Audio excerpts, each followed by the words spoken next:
Before we dive in, if you haven't already, hit subscribe and ring the bell.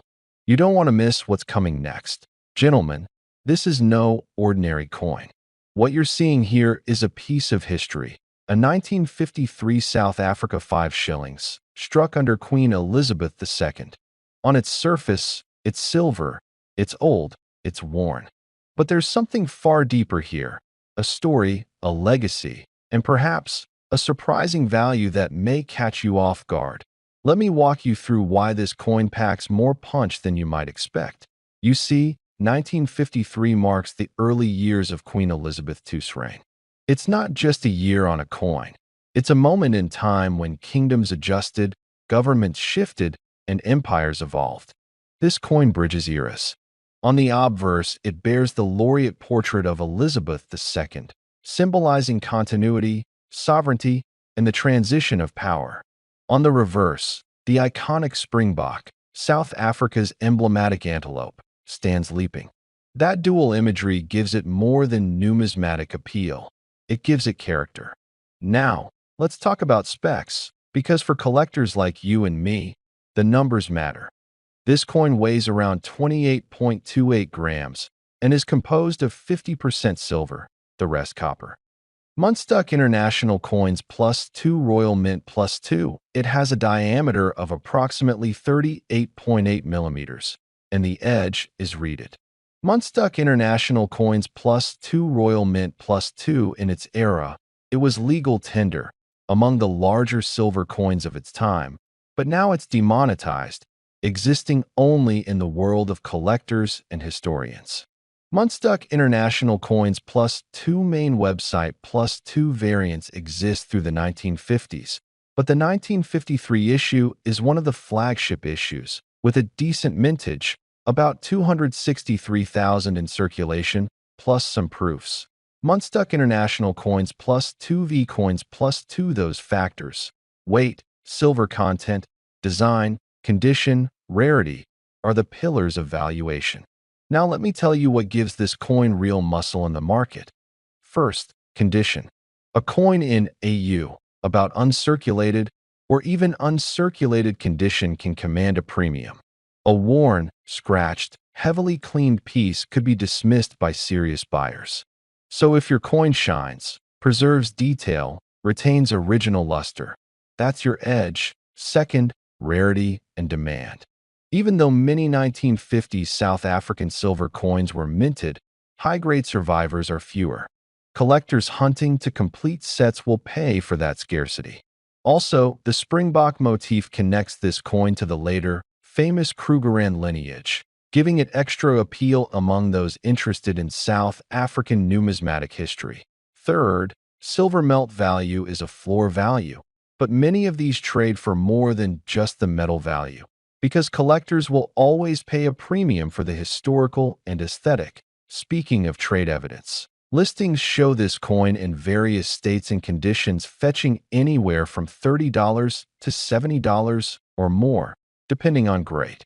Main website +4 V Coins +4 V Coins +4. Some dealers list early 1950s 5 shillings coins in VF, XF grade for about $39.95 main website. But that's for mid-grade pieces. Pristine ones go higher in collector markets. That to be fair, some sellers list it lower, even €18 or €30 when condition is poor. V-Coins +1, that's why every detail, rim, strike, toning, wear, matters. One thing I like to emphasize to friends who ask, don't treat this just as a relic. Treat it as an investment. Store it safely, take good photos, get it graded if you believe it's high grade. That can unlock extra value. Also, always compare recent sales, not just asking prices. What people actually paid is what matters. That's why I scan auction records, dealer catalogs, collector forums. Now, here's something I often tell seasoned collectors: patience compounds. A coin like this may stay in a drawer for years, but as more time passes, fewer will remain in pristine condition. Demand among collectors, especially in mature markets, tends to grow for clean, original survivors. You might catch a wave later. But if yours is in excellent condition, why wait? Let me share a story. A friend of mine found one of these 1953 5 shillings in an inherited collection, mostly junk coins.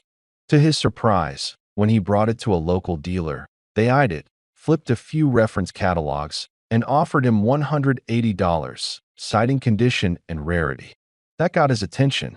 He kept it, got it graded, and later saw near matches selling beyond $220 in top-tier auctions. That's the kind of premium trajectory coins like this sometimes follow. Now, if you're asking yourself, is it better to sell now or hold? Here's my take. If you're not pressed for cash, hold it. Let condition, reputation, and market maturation act in your favor. But if you've got a buyer in hand or a well-grading specimen, strike when the buyer shows genuine interest. Also, when you do sell, avoid shady middlemen.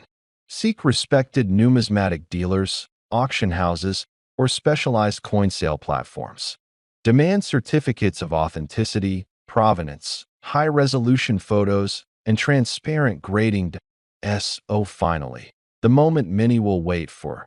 What is this coin worth today in the real collector world?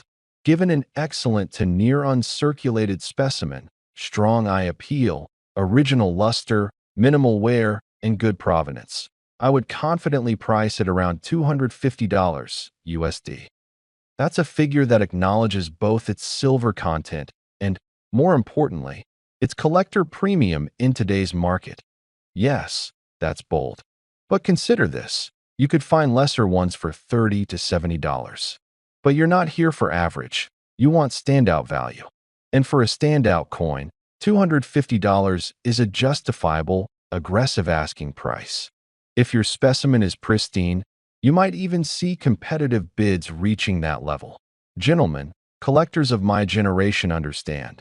Time is both your ally and your competitor. Coins like this don't just represent metal. They represent heritage, stories, and connections across time.